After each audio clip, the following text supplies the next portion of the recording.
Hello, everyone. Welcome to another episode of the CAPISAR Podcast. And today I'm sitting with astrologer Melanie Reinhart, who basically needs no introduction. Thanks, Melanie, for joining. And today we are going to be talking about Melanie's life as an astrologer, primarily in order to draw inspiration in our own growth and practice. Thanks for joining, Melanie. It's really a great privilege to be having this conversation with you. Well, thank you for the lovely invitation to do so. Thanks, Aswin. So, we are going to discuss about your life as an astrologer, as you know. So, I don't want to start with astrology itself. So, you mentioned in Chris Brennan's podcast that Dane Rudhyar played a very, very significant role in your taking up astrology as a practice where you started getting, paid. But how about we go much farther, like to your home and Yeah, like your childhood and some of those vivid memories of your childhood which kind of led to astrology. I think everyone has some form of a spark, for someone who has been practicing astrology for more than 55 years or so. It's always good to kind of go back and see where that spark happened when you were a child. yeah. Yeah. Yeah, well, there was something very specific, actually. So when I was 10 years old, I came across a small book on astrology in the local library. And I was, at the time, I had broken my left arm quite high up near the shoulder. So I was in a big cast and I missed a lot of school and spent a lot of time on my own. So instead of going to school, I would go to the local library. And because, so I was born in what's now Zimbabwe. Back then it was called Rhodesia. And even back then it had a very agrarian kind of economy. And so basically the library was full of books about raising crops, raising animals, plowing and using tractors and all this kind of stuff. And there was only one shelf, called Philosophy, Psychology, and Religion. And the shelf was maybe a meter long. But it had a number of things which of the kind that if you read them deeply enough, it leads you into the desire to understand many other things. So there was some of the collected works of Freud and Jung, lots of books, holy books from various traditions, including Hinduism, Buddhism, the Jewish faith, all of those things. So very few books, but very choice books. And amongst them was a small book on astrology. And sadly, I do not remember the title or the author. Although I remembered the title and the author of a book on theosophy that I later remembered and even managed to buy a secondhand copy of it just for the fun. Because that I also read age 10. So I was doing a lot of the kind of reading that wasn't that common for a 10-year-old, Yeah. And when I found this little astrology book, I can still vividly remember it because I was in this body cast with my arm out like this to have this bone mended. It didn't work, by the way, but anyway, so I had this little book like propped on my arm, and with my only one hand because I couldn't use the other one. I remember propping it there and turning the pages And the first thing I felt was this strange kind of indignation, because I absolutely knew there was a lot more to astrology than was written in this little book. It was just a small, thin book about the sun signs, And I really wanted to find out. There were no more books in the library on it. You couldn't buy books because there were sanctions and the bookshops just emptied and closed, right? Oh, You couldn't order them because there was sanctions and currency restrictions and all the rest of it. right. So all I had was this little book. Wasn't even my book. But what I did was I memorized some of the details about, when during the year the sun signs occur. And then I simply obsessively and religiously asked every single person I came across when their birthday was. And I would, watch them and observe them and ask them questions and so on, trying to see if I could, in an experiential way, to see the tally between what I'd learned, the tiny bits that I'd learned in this book and what I saw in the people that I was meeting.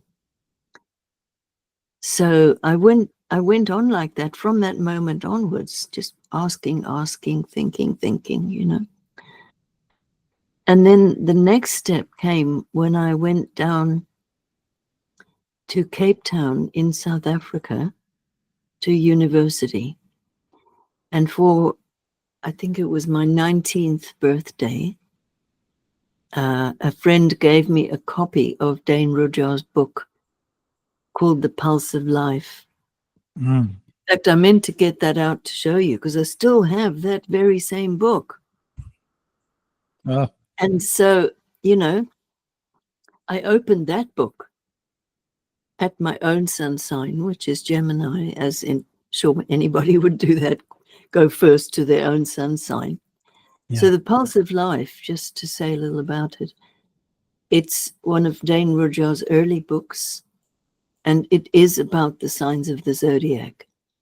And that's it. That's the whole topic of the book.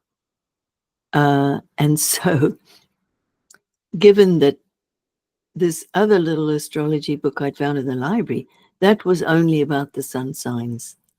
So that, 9 years later, I was given this book also about the sun sign, the one Pulse of Life by Dane Rudhyar. And I just had an absolute epiphany when I read what he'd written about Gemini. Wow. I just wept. And I was completely amazed because this person who'd written this book, it felt like, he knew way more about me, certainly than my parents did, or even than I did. And it was on such a level, it was absolutely, it stirred my soul. And in that moment, I knew that I would follow wherever this interest in astrology would lead me. Yeah. Which I've done. And a couple of years after that, I left Africa and came over to England. That was 1971. And one of the first things I did was go to the famous Watkins bookshop in Leicester Square, which is like a big gathering place of all sorts of people interested in things philosophical or esoteric and so forth. Yeah. And I was able to find more of Dane Rudhyar's work there. And then it also happened that I met a Sufi master in London. And at that time, he was the vocalizer of a community that lived in Surrey.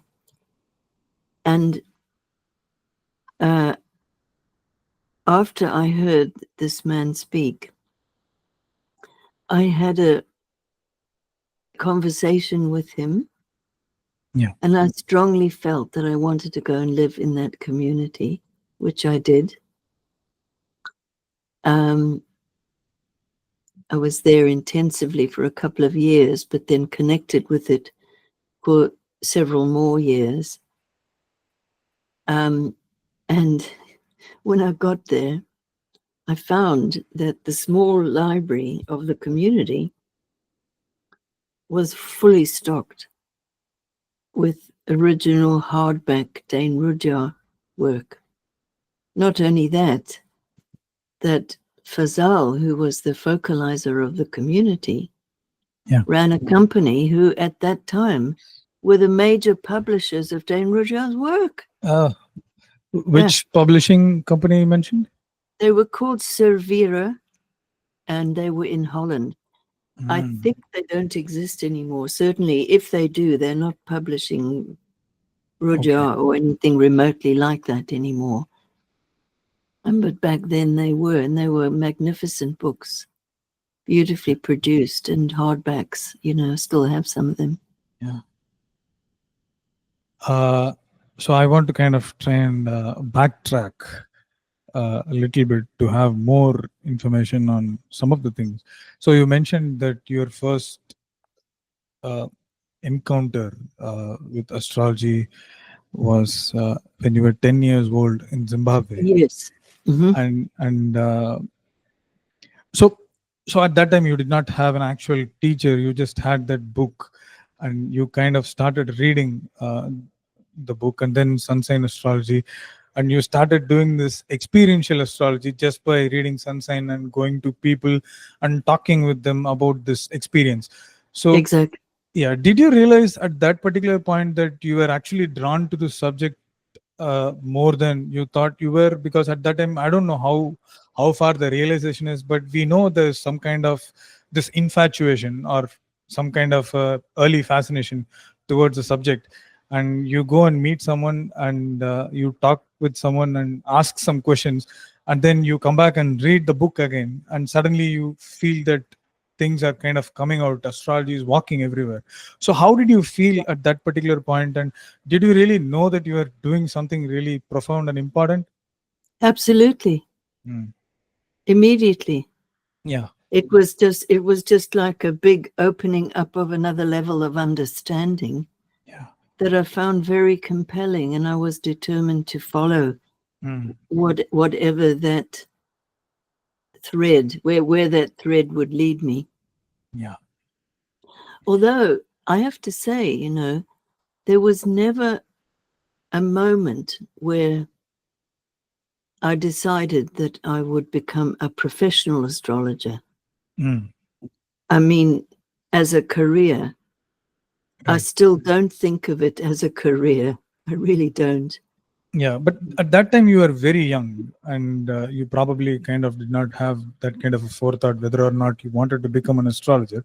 But as a young, coming teenager, you obviously were kind of absolutely fascinated and interested by the subject. And at this time you were 10, 11, 12, and you were schooling in Zimbabwe. Okay, so and which year was it when you moved to South Africa, and in between the 10 years old and then you are moved to Cape Town? So how far the astrology had developed? Well, it only developed as fast as my own curiosity and observations, because I didn't have any other book apart from the original one. There were no classes. There was no esoteric milieu in Rhodesia as it was.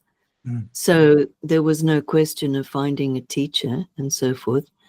I didn't know that there was things like correspondence courses. Didn't know anything about any of that. Yeah. So really all I had was the sun signs and my curiosity. Right. So I went down to Cape Town in 1968. Oh, 1968. Okay. Yeah. Right. And that was your first encounter with the pulse of uh, like the Dane Rudhyar's book. Yes. And that was probably when you were 18, 19ish. Yes.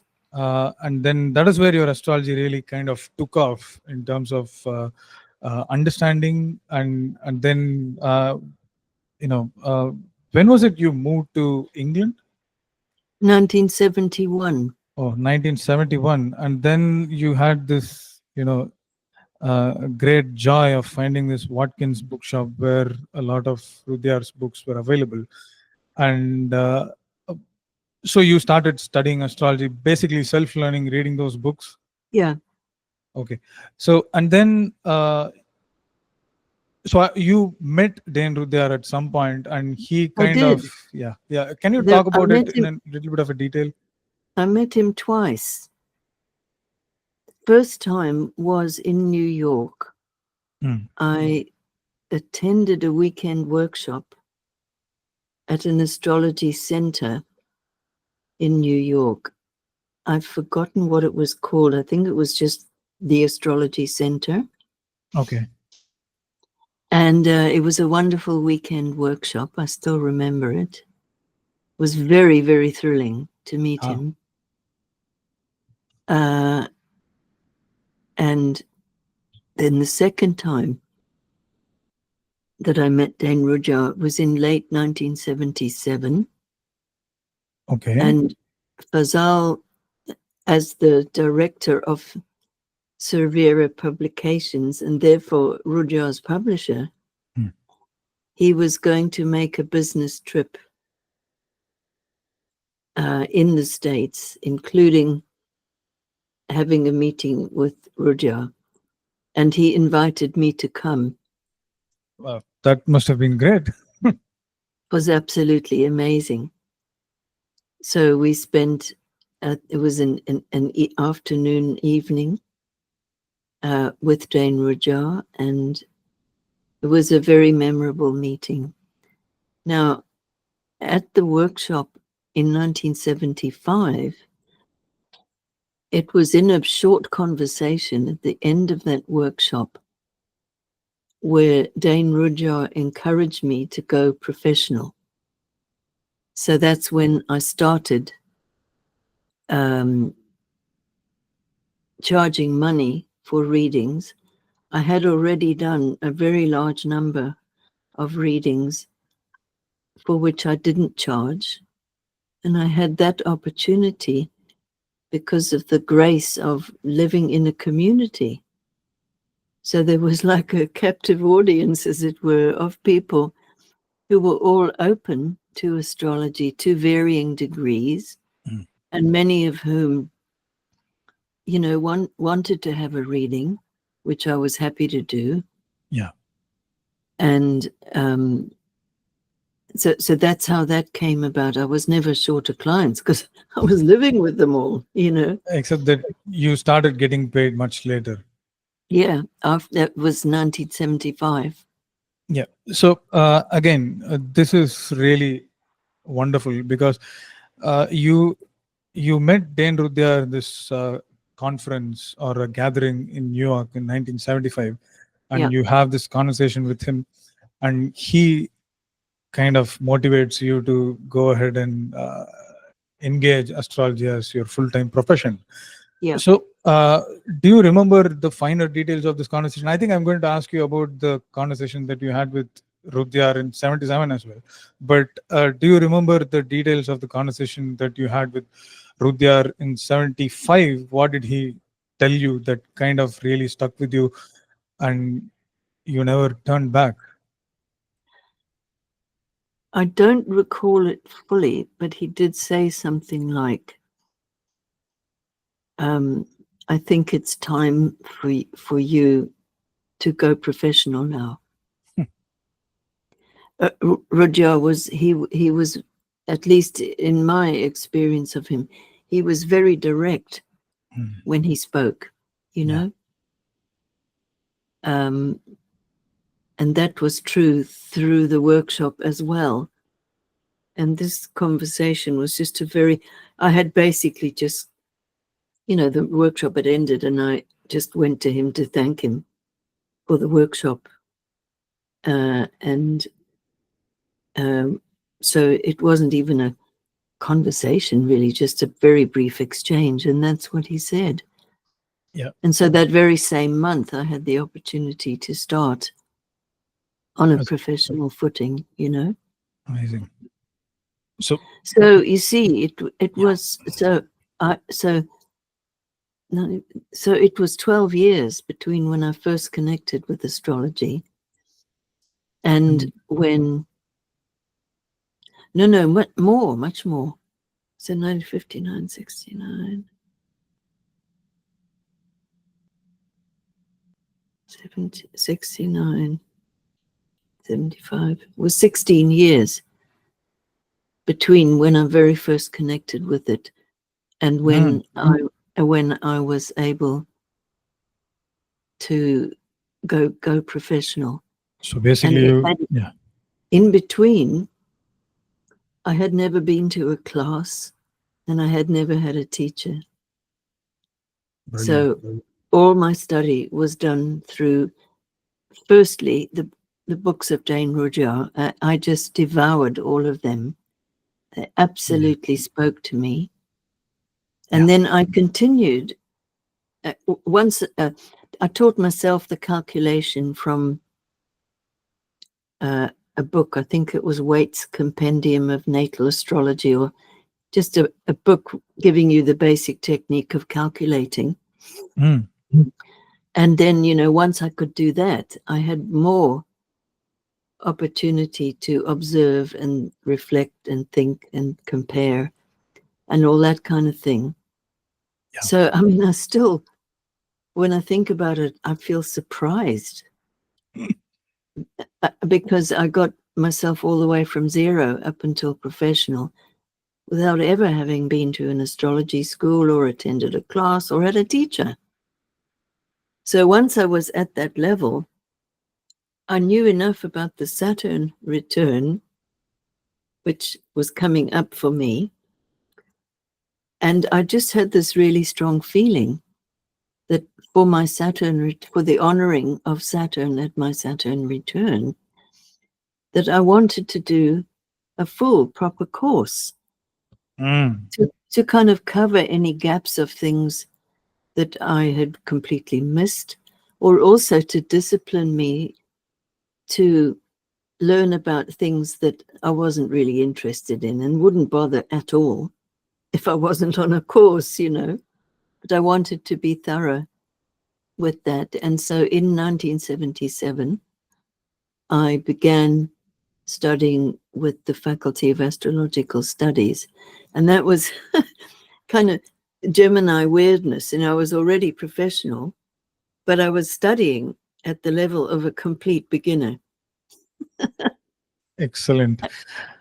Yeah. So before that, you had studied astrology for at least 16 years or 17 years, and then you kind of ended up taking this complete course on astrology. But what is really fascinating is, if I'm getting the details correct, you met Dane Rudhyar for the first time in 75 in New York. Before that, you had only his books for like Yes. 4 or 5 years since 1971. But Correct. before that, you had only Pulse of Life. Yes.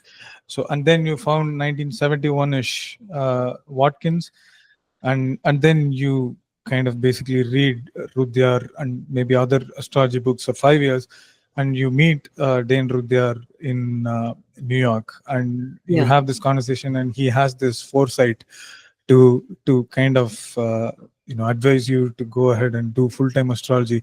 And this is really fascinating, because I always thought Dane Rudhyar is one of the most greatest thinkers of yesteryears, maybe the earlier century. And how many people would have had this opportunity to kind of sit and have this conversation with Rudhyar, where Rudhyar actually personally advises someone to start practicing astrology full time as a profession. So this is really fascinating, and you know it's great, and that is the reason why I'm kind of dwelling on it for a very long time. So can you talk about your experiences with Rudhyar in '77? Because maybe I don't know who will be able to talk about Rudhyar in such length. So Oh, it's very rare. no, there are people around who can definitely do that. Yeah. Okay. So in 1977, even though that was a much longer meeting, the focus of the meeting was not at all on me Sure. or my relationship with astrology. It was basically a business meeting between Rudhyar and his then publisher, which was Cervera, as I mentioned. And so I did sit and listen to a lot of business talk, which went over my head because, I didn't really know what they were talking about. And he did ask me how things were going, and I told him I had started working professionally. And I had a copy of one of his other books, which I'd brought for him to sign. Wow. And he signed that. And in fact, now this is an amazing piece of synchronicity here. So last week, a book arrived in the post for me with a note. And it was someone I knew. And the note said that someone else who I knew had told her to post this book to me because she thought it would be interesting. And the book, it's a first edition numbered copy of Dane Rudhyar's book called Of Vibrancy and Peace. Oh. It's a book of his poems. And it's signed. And then at the top of the page, there's an inscription, which is a dedication. This is in Rudhyar's handwriting. And it's dedicated to Fazal, my Sufi master, and then the director of Cervera Publications, so Rudhyar's first publisher. And the inscription reads, for Fazal, that this new life may be blessed with vibrancy and inner peace. Wow. Because that's the title. Now, you probably won't be able to see it, but here's the... Yeah. Can you read that? I cannot read it. Yeah, now it's okay, but still it's very difficult to read. So maybe if you're okay with it, we can just kind of take a snapshot and Sure, and make it public later on. That's okay. But yeah, it's beautiful. It's handwritten. Yeah, and a bit further down, so I can't see my own face and see whether it's in the screen or not. Yeah, you need to just move There, a it's little left to you. Left. And there's number 137, and there's Dane Rudhyar's signature. Correct. So this literally arrived a few days ago. Completely amazing. And here is the original copy of The Pulse of Life. It's hard to read the title, but there it is. Yes. Excellent. And you can still pick up used copies of this. But if you're unlucky and you can't, the whole book is now housed online. Chaldea.com. At chaldea.com, exactly. Yeah. That was where I started Rudhyar. So. Oh, okay, great. But yeah, this was amazing. Like, sorry, I think maybe I cut you off when you are going to say something. Forgotten. Okay.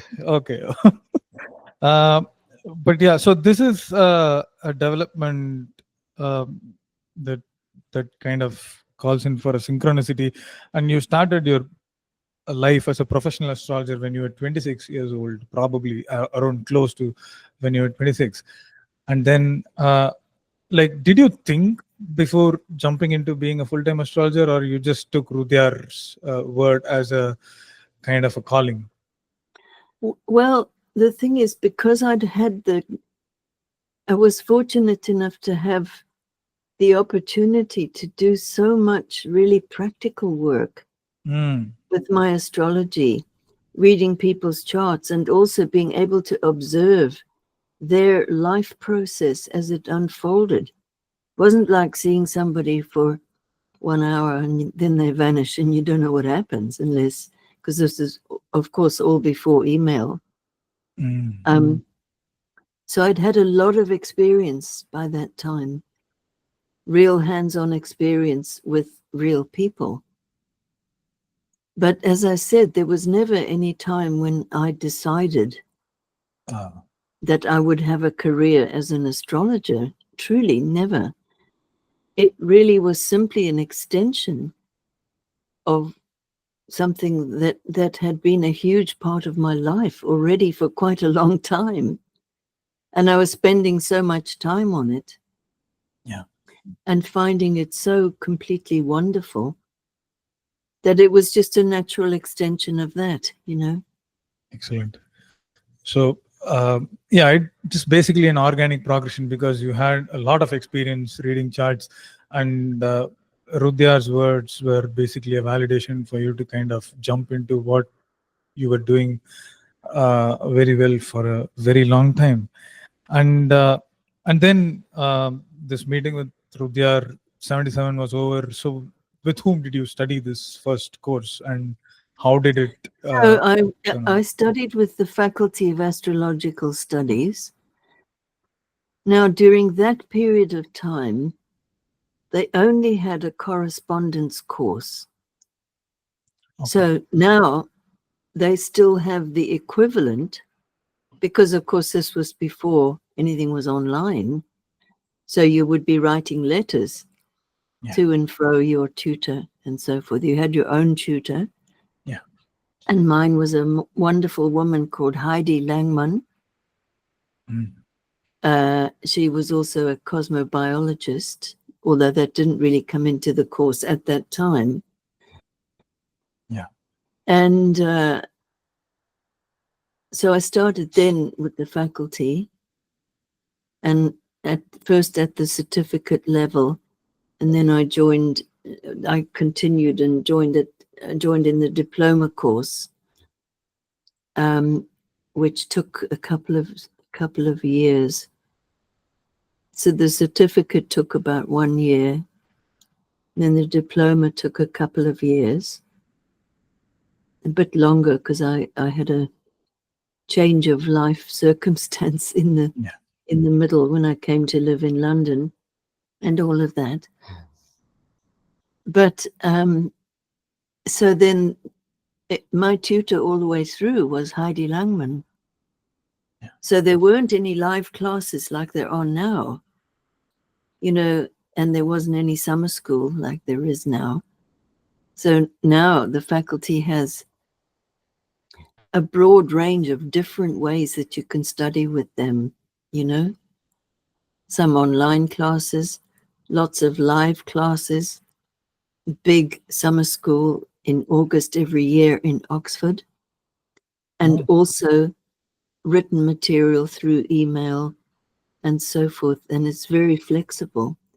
But back then when I learned, it wasn't that rich in terms of variety, in terms of way of studying.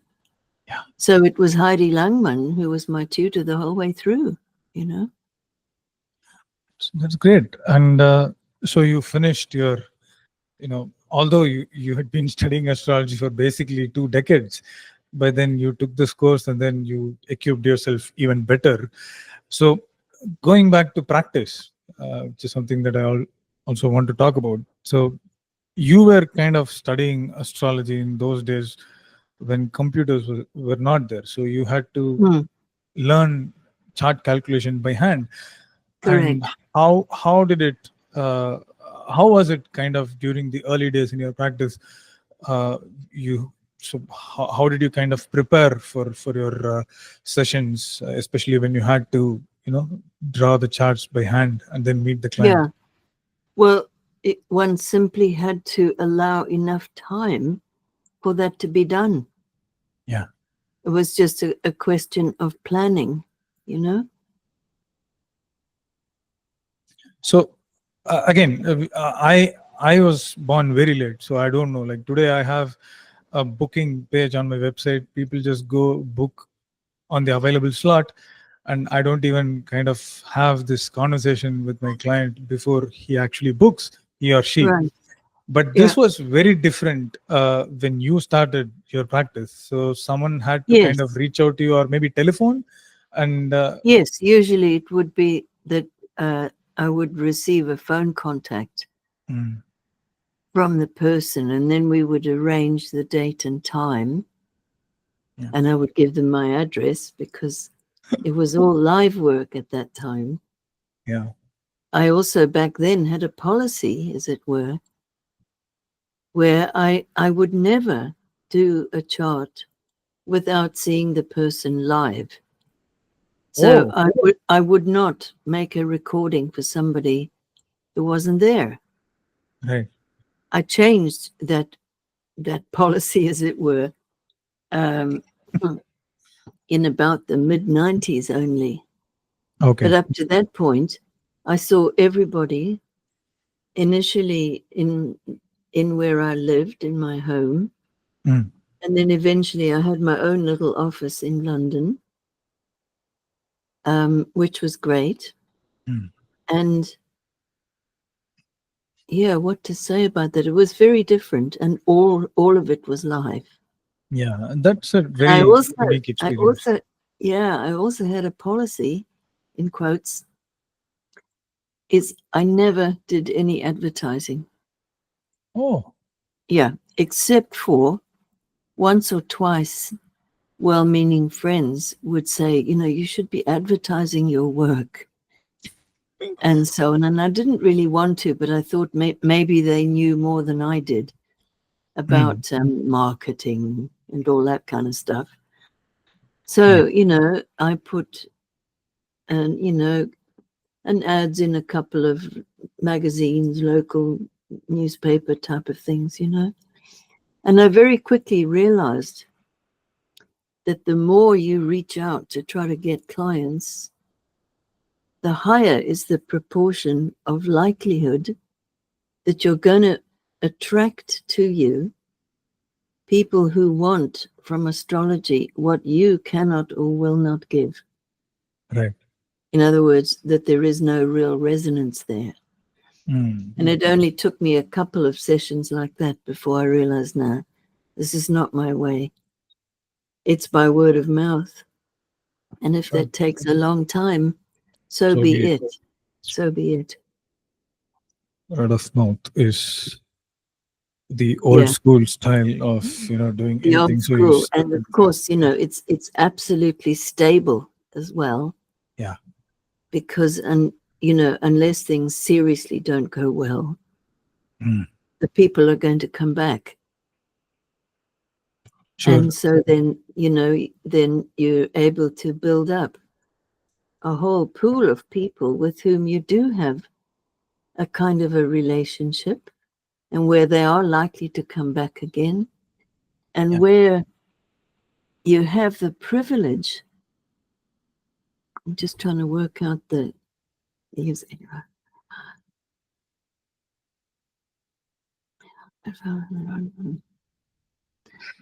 yeah, so there is still someone who I first saw 40 years ago. Exceptional. And I still see her occasionally. I mean, see her for Wow. reading, And also, I've now seen her daughter. Wow. So you are a generational astrologer. Exactly. Yeah. And so I knew this lovely woman before she was even married. Mm. And her husband's not particularly interested in astrology, so I've never met him. but he's permitted her that we can look at his chart. Mhm. And then there, you know, and there've been long gaps in that time where I haven't seen her, but then the connection is always there, and it is now 40 years.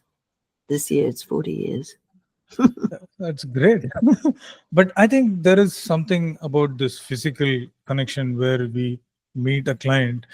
Um, so one thing is like the relationship is already established to some sort when we actually meet someone, and then when the session goes well, and if the person has enough information for them to kind of take away and lead their life for as long as they want with that particular reading, the the relationship keeps on evolving with that Yeah. particular client, and every time they kind of are reminded about whatever you said during the consultation, it's basically a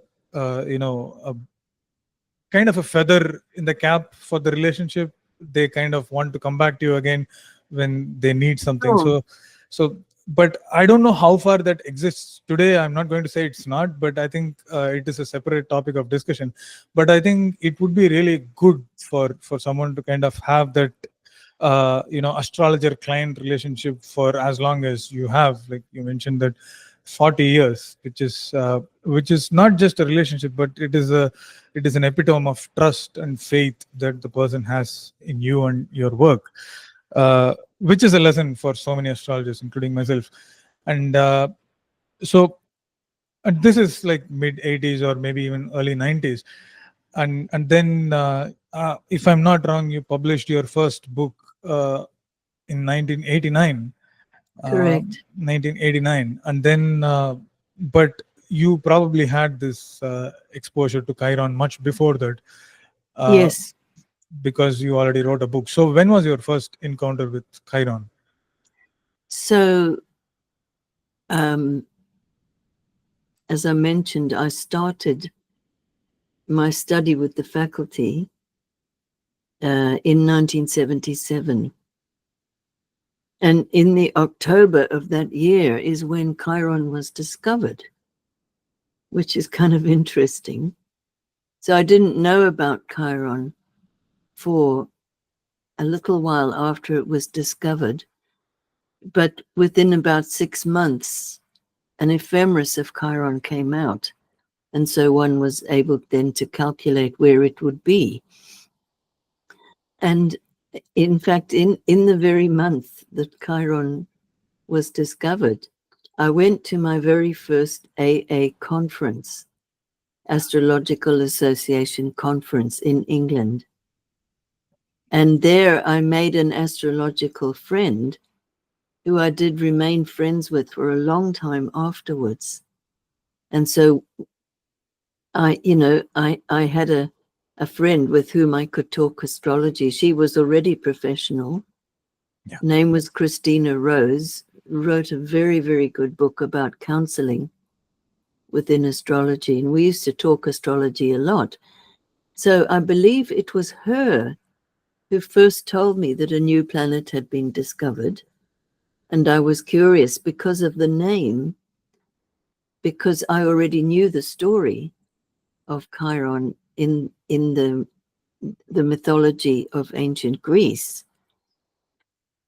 And I knew something of the story, and that was already meaningful to me because I'd had a great interest in healing anyway, and I'd certainly had the experience of a lot of physical pain and surgery and all kinds of physical afflictions. So it was already meaningful in my life. So I was curious about this new planet with this interesting name.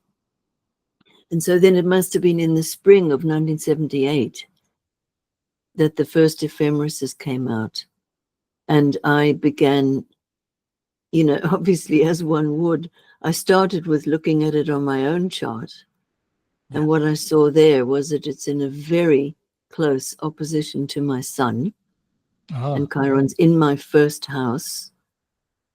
And visually, it kind of stands out in my chart as well. And so I was obviously intrigued by that. And I then noticed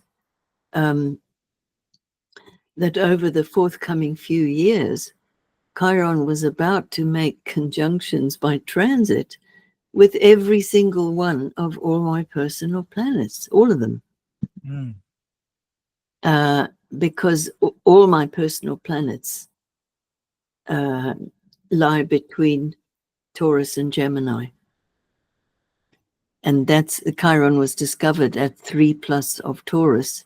So it worked its way through all of my own planets. And I casually thought, well, if this new planet is going to be interesting for me, then it should show in my life with the transits. So it should become like a ringside seat for the show of Chiron kind of thing.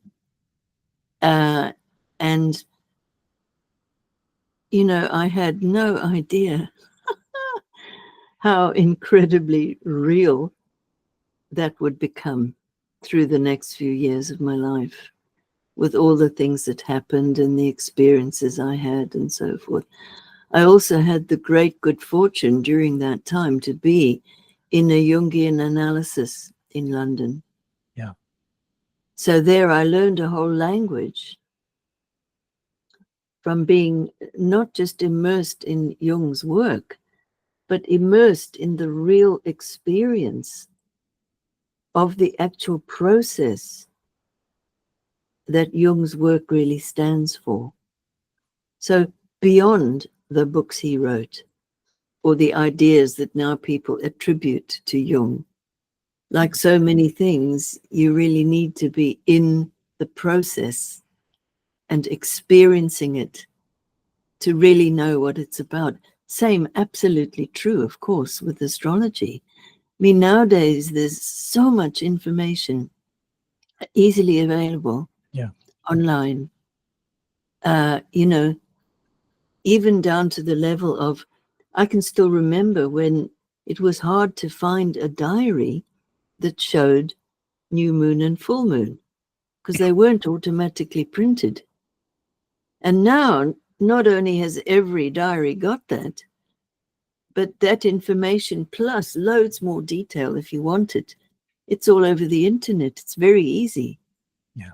And you barely even need to buy an ephemeris these days because everything's all online, which is absolutely marvelous, except that that can also risk beguiling people in such a way that they think that all this information is what astrology is about, and that they can learn to be an astrologer by studying a whole lot of information. And that isn't true. And you are an example for that because you started, experiential astrology just with the sun signs. So, what happened after that year after year. So, and your first encounter of Chiron was in the spring of 1978 when the ephemeris came out for Chiron, and then you started working on it. So when did you first implement it in your client practice, and when did it really become your thing? Well,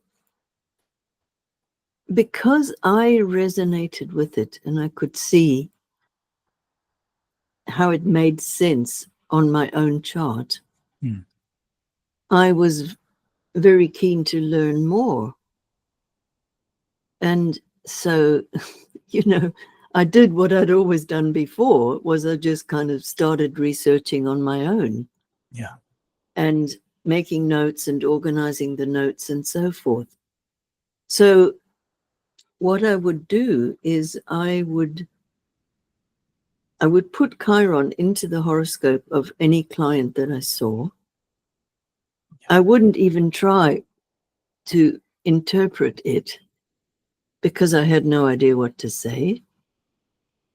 But I would try to see where the trail of Chiron was showing itself in the conversation that I had with the client. And, so some of the things were so graphically literal that I could hardly believe my eyes. You know, for example, and this is a real example. If a young man comes in and he's limping, right? And he's got a wound on his leg, right? And he tells me that he got a wound on his leg because he works with horses. He was riding and he got a wound on his leg. And that man, I still remember, had Chiron in Sagittarius, and his wound was literally in his thigh, and he's limping. And he walks in like this personification of the myth. The only thing, he wasn't actually also a doctor. I mean, that would have finished me off. I think I would have fainted. But it was that graphic. And, oh my goodness, look at this. So I simply started a folder with, Chiron in Aries, Taurus, Gemini, etc., any position in the zodiac, and also the houses. And I would just make notes from what I learned from observing the processes of my clients. And then eventually, very tentatively, bit by bit, I suppose by about 1984, I was beginning not so much to interpret Chiron, because you know what? I think that the whole notion of interpretation, as it has traditionally been understood in astrology, actually doesn't make sense with Chiron in terms of what it is about, because it's pointing to a whole cosmology that is different from how astrology has been embedded in the Western culture, at any rate, down the years. And there really something different is required of us in order to really work with Chiron. And so I never really tried to interpret it. But what I would do would be to make a reference to, a possible new planet, and maybe explain very simply where it was on their chart, and then just wait for them to teach me about that. That's how it worked. So I started out just in a low-key way, just always putting Chiron into the chart. Back then, before online collections and so on, the Astrological Association of Great Britain, they already had a data collection, which was a collection of index cards, if you can imagine that. Index cards with birth data of celebrities and famous people and all that. And if you wrote to them, the person who was like the custodian of this data, he would write you back a little note, or a card even. I think they would send a card.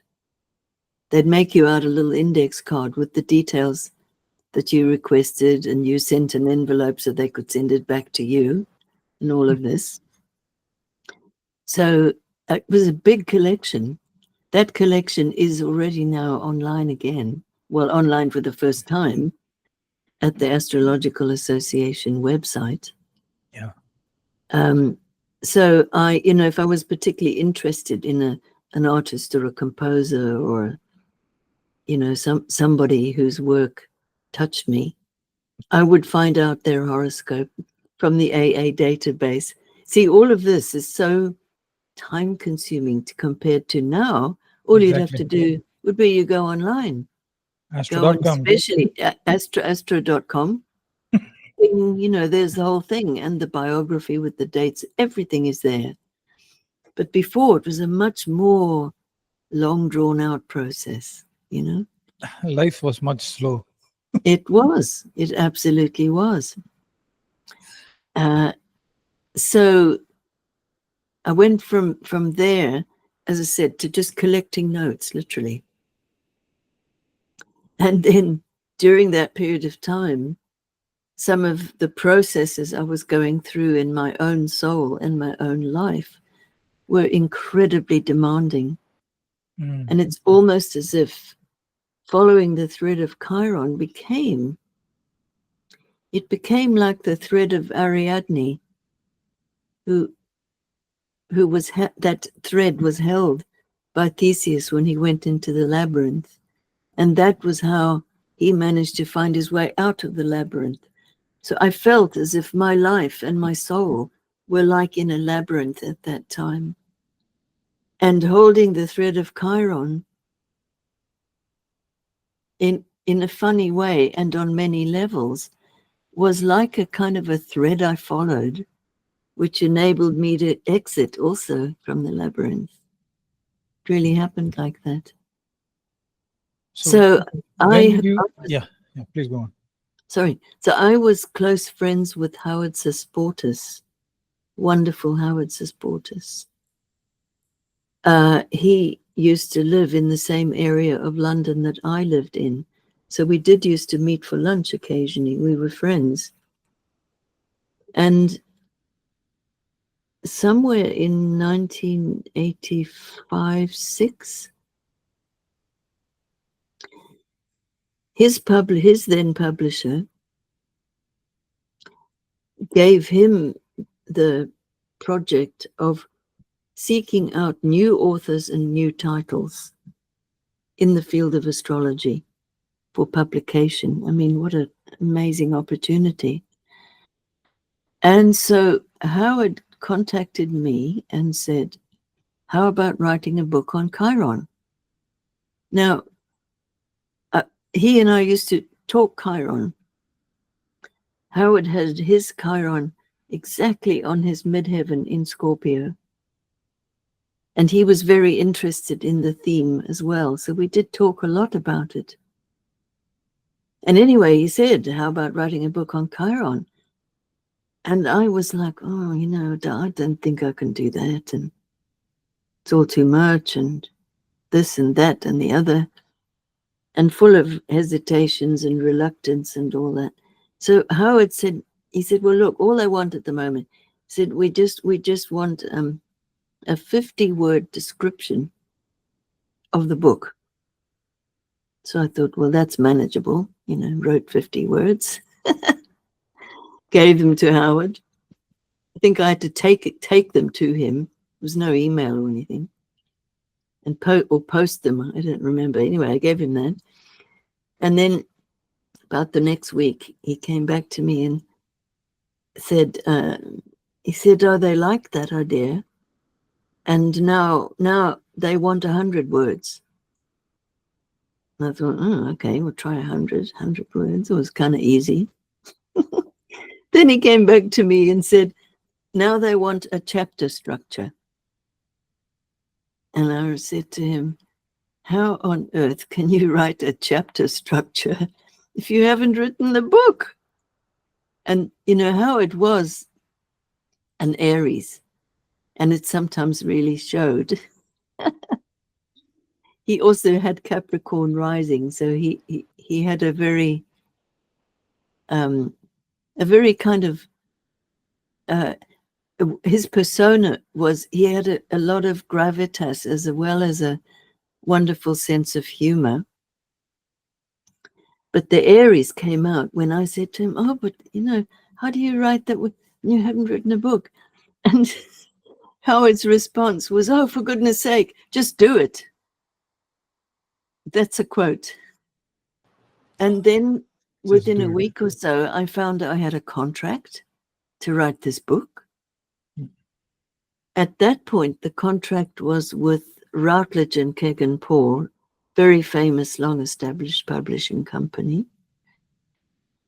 And so I got this contract with Routledge and Kegan Paul. It was like, didn't know what was happening. And then Routledge and Kegan Paul decided that they no longer wanted the imprint under which these books were to be published.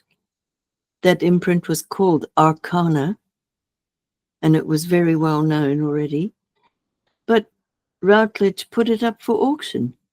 So all the authors who were writing for contract under contract to Routledge suddenly we were all in a vacuum, had no idea if our books would be published at all. And I think all of us pretty much just continued. I mean, what else can you do? And so there was a very long delay because there were a couple of false starts where we thought that we were informed that so-and-so had bought Arcana, and then it fell through and didn't happen. And that happened big time, even in 1988. And then eventually it was Penguin who bought Arcana. And it came with a very excellent man who was the Arcana editor. His name was Robin Waterfield, and he eventually went on to be the Penguin Classics editor. So a very erudite man and very astrology friendly, you see. And then Howard was the series editor for the Arcana Contemporary Astrology series. That's how it worked. So all of us astrologers who were writing to contract, we all got very delayed. But it rolled on quite fast once Penguin took over. So, and the book was published, and how was the reception immediately, and what was the rest? Because you ended up writing maybe more books, maybe half a dozen books at least after that. Yeah, so the other books were mostly transcriptions of seminars that I had given for the Center for Psychological Astrology, who I was a tutor for 10 years. So they weren't books based on a whole lot of research. It was quite a different process, you know? Yeah. So with Chiron, I mean, you see, that was all before the internet. So it wasn't like you were getting instantaneous feedback. Sure. From social media or being online and so forth.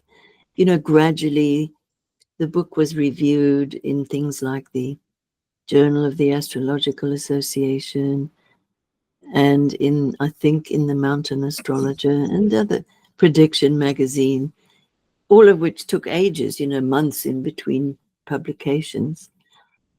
And on the whole, it had a very good reception, often mixed with surprise and some skepticism. But there's one review I do want to mention. Sure. Which was one of the very first. And this was written by an astrologer. I think his first name is Dennis. Second name is Hauk. He's no longer with us now. And sadly, I never met him. But he wrote what was essentially a review that was very mixed in a particular way. He expressed disbelief that somebody could write so much about a thing that had only just been discovered, right? So he was expressing, not in an aggressive way, but being very firm about his skepticism about that. And then that moved into him saying something like, well, if you believe that this amount of elaboration can occur, you know, with something discovered so recently, maybe this book is for you. And then he said, even if Reinhart is massively disconnected from reality, at least she has done it in a stylish way. And I thought, that's so wonderful. I want that on my grave, you know. So it kind of shaped you as an astrologer and also your practice. So I don't know, like you are basically a psychological, not psycho, so psychological or maybe evolutionary as well, or just psychological astrology with You see, I don't compartmentalize yeah. in Okay. that way. I'm a practicing astrologer. I have been for the last 50 years. I will engage any aspect of astrology that makes sense in terms of the life process of the person I'm speaking to. I don't have a very fixed cosmology that I work from. Like I'm not, like we have the famous English astrologer, William Lilly, with his master work was Christian astrology. So I'm not a Christian astrologer. I'm not an evolutionary astrologer. I'm not a horary astrologer. I'm not a psychological astrologer. I don't want any of those labels. I am very eclectic in the way that I work, meaning that I am very interested in different philosophies and cosmologies, and I will engage any of them if they help to clarify or reflect somebody's life process. So I'm not trying to prove anything, and I'm not trying to prove especially that this is the right way to do it. Sure. So really, it all depends on who I'm speaking to and what the purpose of the conversation is about, Yeah. So about teaching, so you probably have taught for more than 3 decades. So Yes. when did teaching start, and how has it shaped your career as an astrologer? Because teaching is one of the important facets of being an astrologer, because that is how we Yeah, make absolutely. astrologers. So we Yeah, contribute to the tomorrow of astrology. So yeah. exactly. So I will tell you a very funny, true story about my first experience of teaching astrology. So I was still living in the community that was presided over by Fazal. And that organization had a kind of hub in Holland, in a beautiful white temple in a place called Katwijk, which is right on the sea. And they used to hold all kinds of workshops and things through the summer and whatever. So I was invited over there to do an astrology weekend program. At that time, I had a friend in the community who was also astrologically fluent, and we prepared a whole program together and so forth. And when we got there, it turned out that the venue, which is beyond gorgeous, it's white stone, and such an amazing vibration in the place.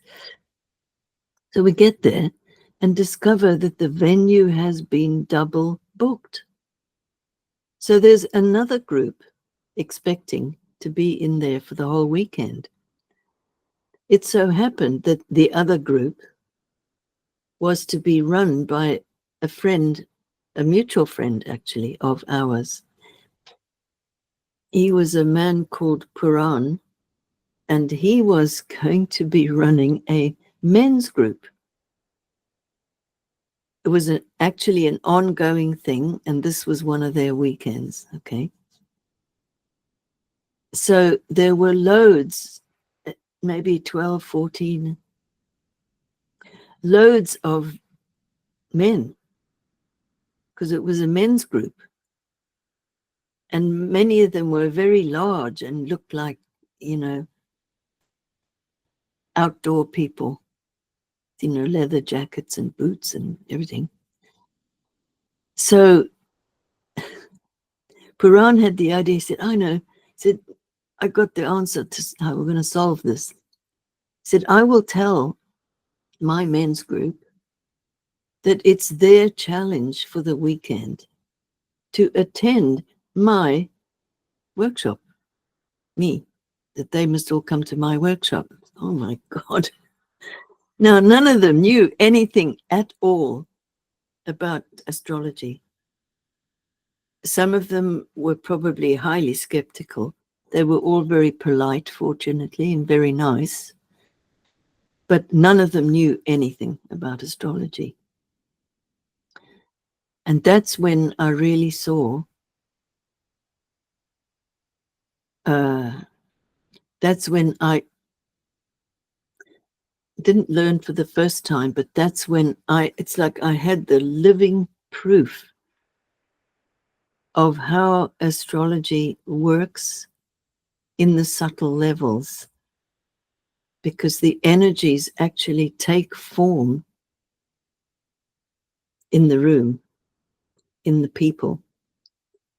So whether they know it or not. So somebody with only a very little bit of astrological knowledge, if they're open and willing enough, they can plug in at the kind of intuitive level, and they will connect, and they will start learning, and they will feel inspired.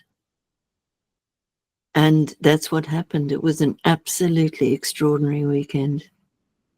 Mostly, I didn't teach any formal astrology whatsoever. I gave enough astrology to serve as a background for some of the exercises that I set up. But it was absolutely marvelous. And so I continued using that very direct experiential method. Experiential in a way of also contemplative and using ritual. So it wasn't the same as what became known as astrodrama, which did a lot of work on personality patterns, wonderful stuff and so forth. So that was never really my emphasis, although that was part of it. So that was my first experience. And that was in 1976.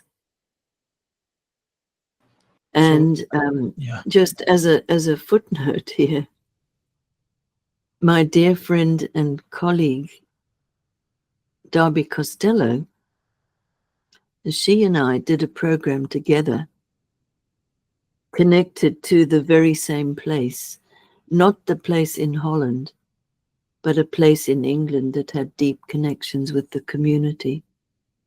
And it was a week residential. And we did that for years and years together. And all of it was experiential. She and I would do some presentations for the students, because the students in this case actually were people who had some exposure to astrology, and some of them were very skilled and experienced, you know. So that was a slightly different kind of thing. But that set my way of teaching. And even when I then later had the great good fortune to be able to teach for the Faculty of Astrological Studies and the Center for Psychological Astrology and numerous local groups all over England and Scotland and about 6 or 7 countries in Europe and abroad, even when there was the restriction of a course curriculum or a required topic for a class, I would always look for experiential ways to enter the material. That was a lovely thing to do. And then when I was still living in London and beyond, for years and years, I ran my own little program of experiential work. So that was typically one Sunday every month. Yeah. Of a whole day workshop, not just an hour presentation. It's always a whole day, and typically it was shared lunch in the middle. So making a whole day of it, which was just immersed from beginning to end in astrology, you know. And so those are my favorite ways of teaching. But and even if I'm working online, I like to try to find a way where I'm not just doing a PowerPoint or not just doing a presentation, that it will perhaps be more of a conversation, or there'll be some imagery work or something like that, in order to help us access those other dimensions of what astrology is about. And I actually believe that that's very important in these times that we're living in, the so-called age of information, you know, where we're all sort of getting drowned in information without necessarily the discernment to know what's really going to be useful. So getting information is the easy bit nowadays. It wasn't back then when I was first learning. I had no information, you know. Yeah. So I did everything backwards. So now it's the problem of plenty. So In terms of information, yes, yeah, but there are other levels that are rarer. yeah. So experiential astrology is basically your foundation. You learn Yeah. astrology by experiencing it, and then you also kind of implemented the same thing in terms of teaching. So you kind of have this legacy of experiential astrology, and maybe your students are already teaching, and some of them will start teaching, and there is a legacy that's slowly building. And do you still teach online and in person? Yes, I do. Amazing. I do. So yeah, I just don't want to miss anything. Yeah, but so how is it today, the astrology and younger generation of astrologers? Do you keep up with some work in general, or like, I'm sure you're contributing to the community in a great way by creating the astrologers of tomorrow, but in terms of how astrology is shaping up to be in the hands of younger astrologers, and what do you see in the future? So obviously what I see is limited to the circles that I move in. Yeah. So I'm not able to really give like a general statement about the astrologers of now or anything like that. But what I will say is, I still remember when I was trying to learn how to set up the graphic ephemeris. You probably know what that is. It's a page which shows all of the movements of the transiting planets. Now, back in the day, when those were first invented, we're talking about the beginning of the 1980s now, before computers, right? So those graphs were only available on an A4 tear-off pad, into which the astrologer had to insert the details of the specific birth chart. So you really had to understand how the whole thing was constructed. And I can remember it took me so long to learn how these graphs were constructed. Yeah. I mean, months. And I would still be baffled every time I picked up the piece of paper. And what? How does this work? And I'd have to kind of like reinvent the wheel every time. Yeah. And then, what I notice is that if I do a class on that, which I have done, even recently have done, I am astounded at the speed with which the young people pick it up. It's almost like I've only got to show them the graph and make a couple of comments, and they understand immediately how it's constructed. And I have to laugh when I remember how slow I was to understand that. I think I think it's how the world has moved to be very Yes, fast. exactly. So Yeah. that aspect of our brains has got a very strong stimulus from the way our culture has developed. And I'm not saying that's a good thing or a bad thing, but I think It's there's a just a risk thing. of getting really unbalanced with that. Yeah. And what fun, to teach a group of students who, like, in seconds understand something that it took me like months and months of slog to be able to understand. Very thrilling. I also, I have the great honor and privilege of going to the summer school of the Faculty of Astrological Studies. I've been there most years, except one, for the last 25 years. And one of the huge wonders about going there is meeting all of the upcoming students and exam candidates and recent graduates and all the rest of it, all these wonderful people who are at that stage of their astrological journey. And some of them are really young, and many of them are so incredibly smart. Oh, wow. Like the story about, me learning the graph and so on. I mean, they are so intelligent. And there's some very gifted people who I've had the pleasure to meet. It's just been wonderful. It's been wonderful talking with you as well. So, so I think that's pretty much. We could go all day, but I think I've We already could. taken enough of your time. So, uh, so I think that basically brings us towards the end of the show. So, where can people find your work? So I do have a website. It's just melaniereinhart.com. But I warn you, it's a bit like a jungle or a garden that hasn't been pruned for a while and is in kind of a mess, right? So, but there's a lot of content on it. I do write an occasional newsletter, and you can sign up for that from my website, and that's free.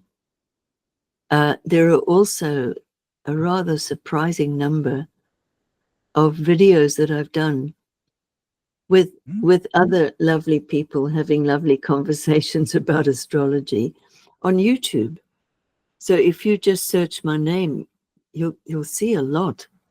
Yeah. And I feel so fortunate to have had those invitations.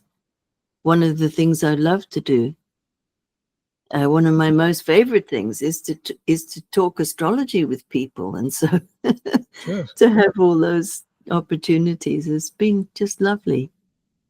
Amazing. So I think that's it for this episode. Thank you so much, Melanie, for joining. It's been a great pleasure talking with you, and I'm very, very sure that everyone is going to love this as much as I did. Doing this. So, Oh, well, that's kind of you. That's kind of you to say. I've certainly enjoyed our conversation, so thank you. thanks. So thanks for watching, everyone. See you next time.